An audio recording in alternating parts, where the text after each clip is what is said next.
Good morning, everyone. This is my follow-up to the beast system. This one is called Who is the Beast? We are getting all these names that are attributes of what these evil characters are like. Not everybody has a name that you can stick out there and have everybody go, okay, I know what that is. We can't sit there and say, well, the Antichrist, that's John Doe.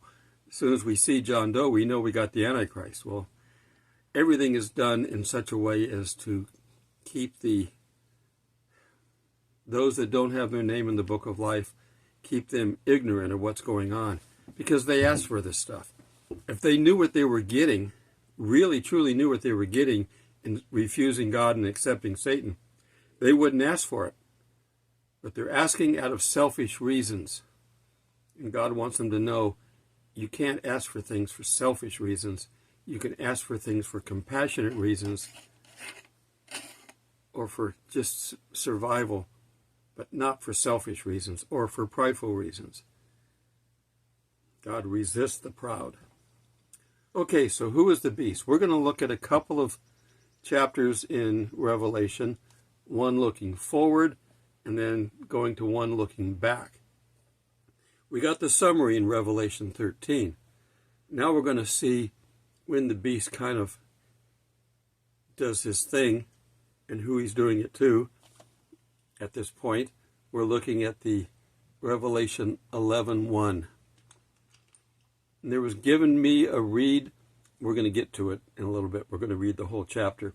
Given me a reed like a rod, and one said, rise and measure the temple of God and the altar and them that worship therein. So they're going to measure the temple because it's going to get rebuilt, and he had to know how much to tell them to rebuild it.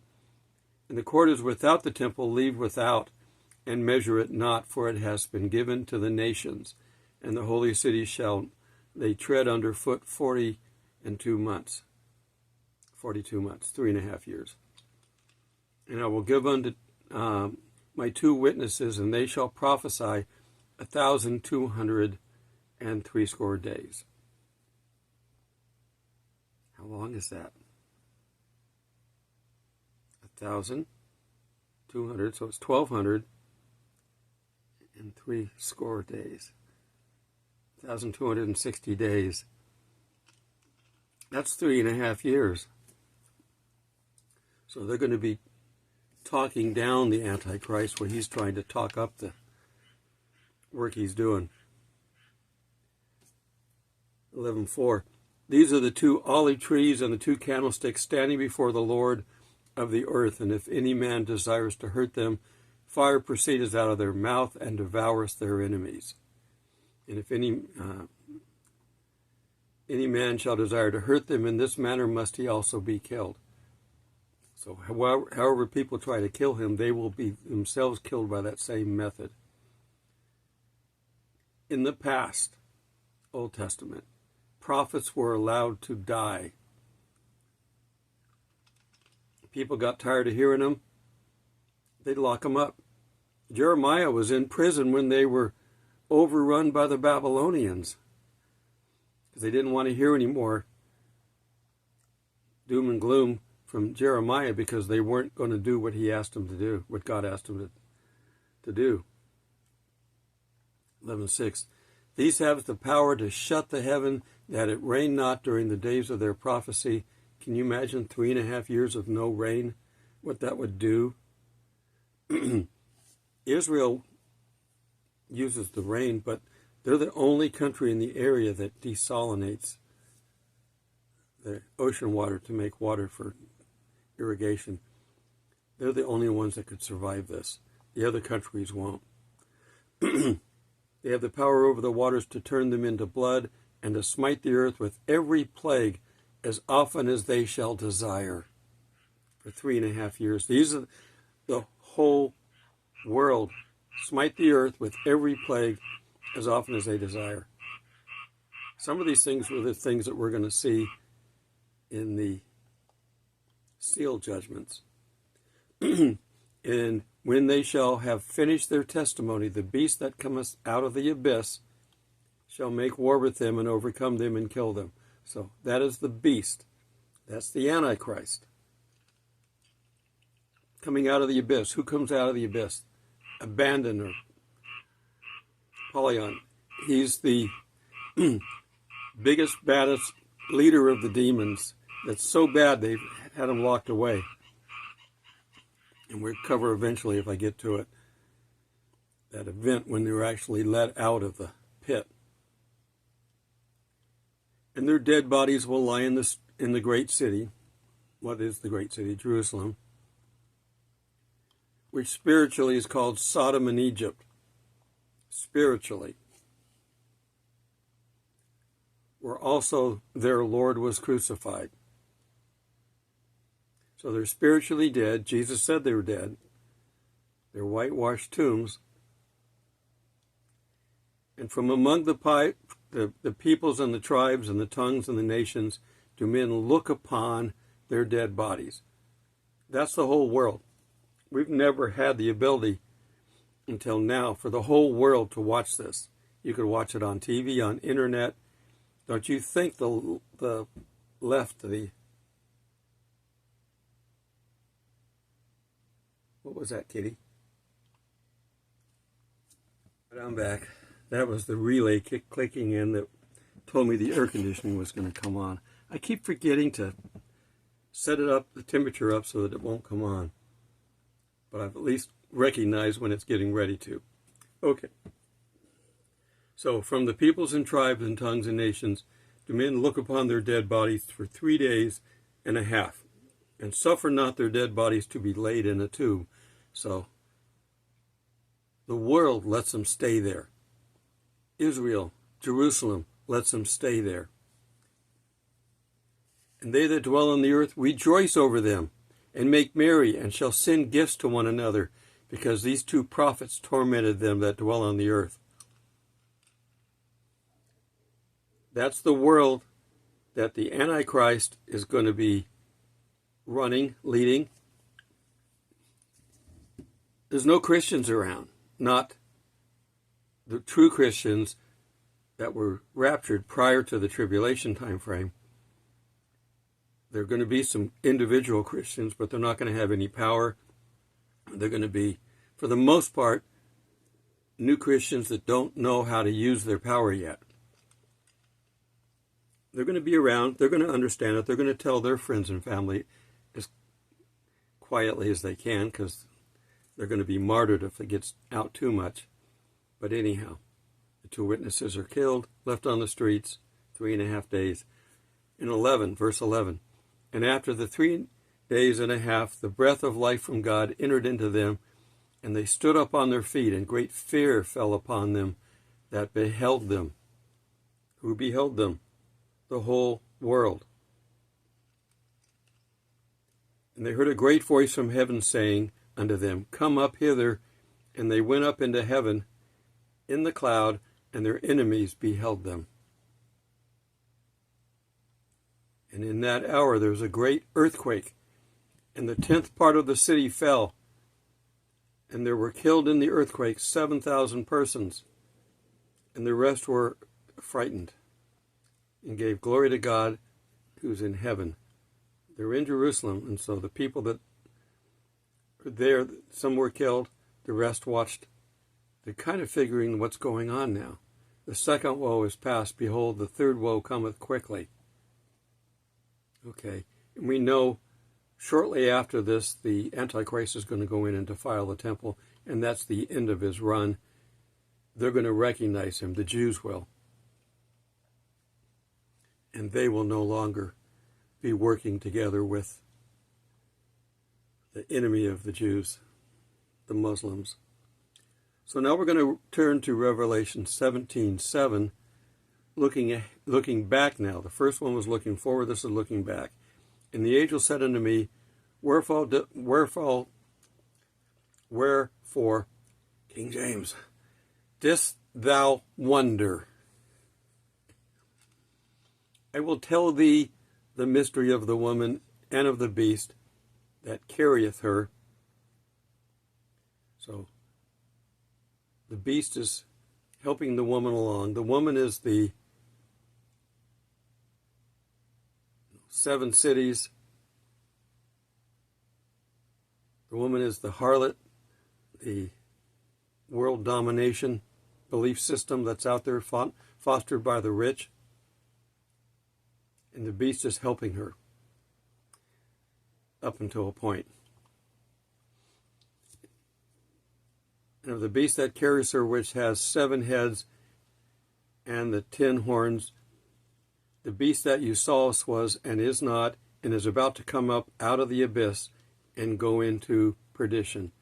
Okay, so that's where he's ultimately going to end up. The Antichrist, along with Satan, will eventually end up in the fiery pit.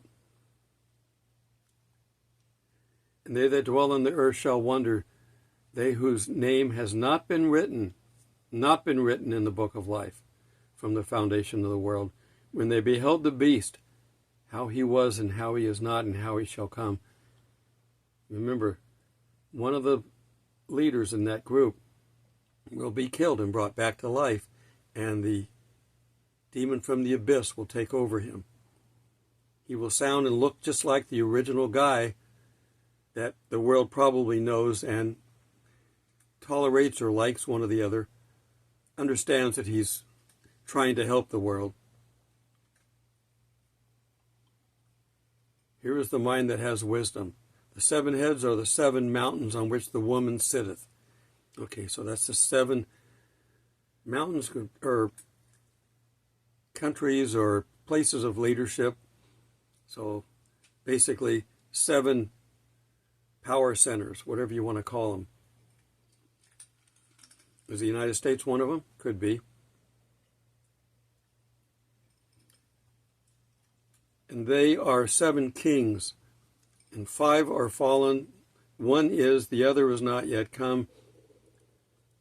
We can talk about the king stuff later on, but basically 5 are fallen, 1 is, the other is not yet come, and when he cometh, he must continue a little while.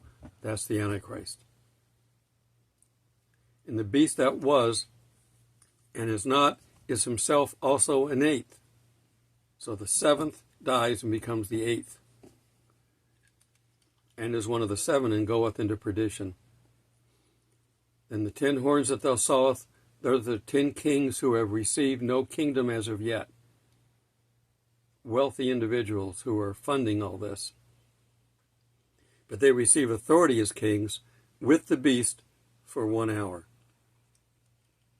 Is it really 1 hour? Or is this a heavenly term? We're not sure. I guess that's a heavenly term. If a day is as 1,000 years, how long's an hour? Yeah, I had to do the math on that because I hadn't prepared ahead of time. So if it's 1 hour, 1 day is as 1,000 years. 1 hour is 41.666 years. 41.6666. So does that mean the Antichrist is going to rule for 41 years along with the other guys? I don't know. Don't understand it. Some of this we just have to wait and find out. We can guess. Or is the Antichrist 41.66666 years old? Going back in time, where would we be 41 years ago? Could this be someone who started at that time? If we're looking at our calculator again, this is 2025 minus 41 equals 1984. What was everybody doing in 1984? That's also the book about the end times, 1984. Okay. Numerology and all this stuff. What's it mean? All I know is I just gave you numbers to think about. These have one mind, and they're given their power and authority unto the beast. So, the 10 kings with no crowns. They shall war against the Lamb, and the Lamb shall overcome them, for he is the Lord of lords and the King of kings. And they also shall overcome that are with him, called and chosen and faithful. And he saith unto me, the waters which thou sawest where the harlot sitteth are the peoples. Remember I told you before that the water were people, and multitudes and nations and tongues. So there's two ways of referencing the world people. Multitudes, nations, and tongues, or the sea, the waters. And the 10 horns which thou sawest, and the beast, these shall hate the harlot. They don't want the harlot system. The Antichrist wants to be the one ruler. He doesn't want to have a system out there that he has to support.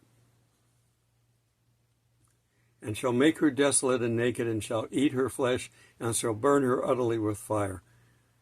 Okay, so they're going to get rid of the harlot system to be replaced by the Antichrist, ruler of the world.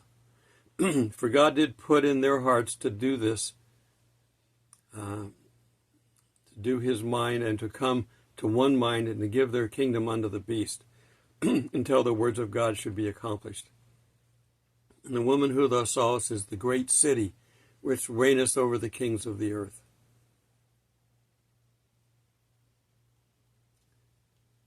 This is just descriptions of descriptions of descriptions. We're going to look back and see that God told us exactly what's going to happen, and we couldn't see it. We're not supposed to see it, because the world's not supposed to see it. We're going to understand when we get to heaven, but we're not there yet. The bottom line is there's a group of leaders that are going to be running the harlot system. One in particular is going to step up forefront and be a well-known leader in the group. He's going to be killed, come back to life as the Antichrist. And then he doesn't want to work with the rest of the 10. He's going to get rid of them, and he just wants to be the one sole ruler.